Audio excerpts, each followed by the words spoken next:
DC power supplies में जो DC power की ब्लॉक डायग्राम है उसमें नेक्स्ट कंपोनेंट है जो कि है वोल्टेज रेगुलेटर्स। अब ये वोल्टेज रेगुलेटर्स होता क्या है और वोल्टेज रेगुलेशन क्या होता है वो हम अब स्टार्ट करेंगे।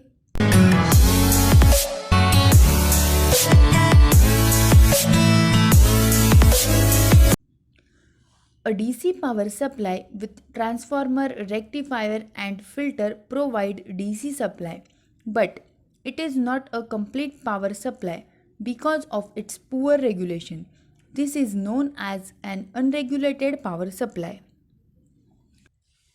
अब यहाँ पे क्या बोला है कि जो डीसी पावर सप्लाई होता है जो कि हमें ट्रांसफार्मर, रेक्टिफायर और फिल्टर से मिलता है, यानी कि ये पूरी जो ब्लॉक डायग्राम है डीसी पावर सप्लाई की, उसमें से जो पहले 3 ब्लॉक्स है उससे जो हमें पावर सप्लाई मिल रहा है वो कंप्लीटली रेगुलेटेड नहीं होता है।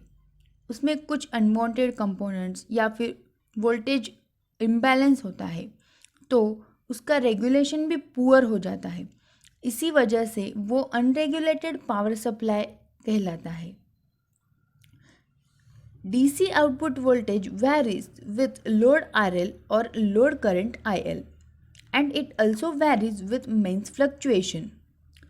जो आउटपुट वोल्टेज है वो जैसे ही लोड करंट वेरी करेंगे या फिर लोड वेरी करेंगे तो चेंज हो जाता है, और जब मेंस में यानी कि मेन पावर लाइन में फ्लक्चुएशन आते हैं तब भी चेंज होता है।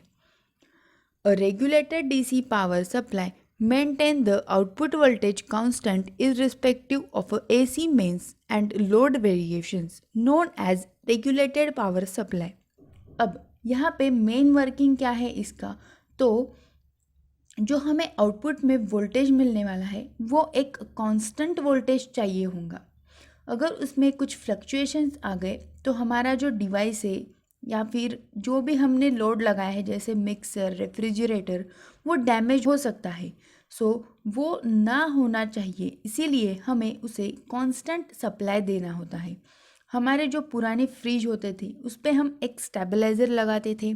आजकल तो सारे डिवाइसेस में इनबिल्ट स्टेबलाइज़र आता है, तो वो किस लिए होता है कि वो एक एक कांस्टेंट आउटपुट देते हैं। तो वोल्टेज रेगुलेटर का काम वही होता है।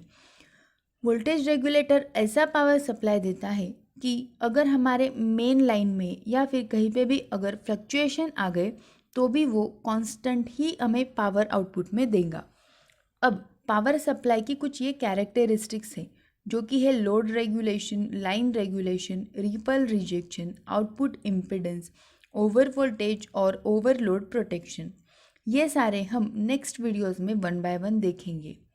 आपको ये 5 कैरेक्टरिस्टिक्स के नाम ध्यान से याद रखने हैं। नेक्स्ट वीडियो से हम इसकी डिटेल में स्टडी स्टार्ट करेंगे। अगर आपको इस इंट्रोडक्शन में कुछ डाउट्स या क्वेरीज हो तो आप ज़रूर पूछें। इस वीडियो को लाइक करें, शेयर करें और चैनल को सब्सक्राइब करना भी ना भूलें। Thank you.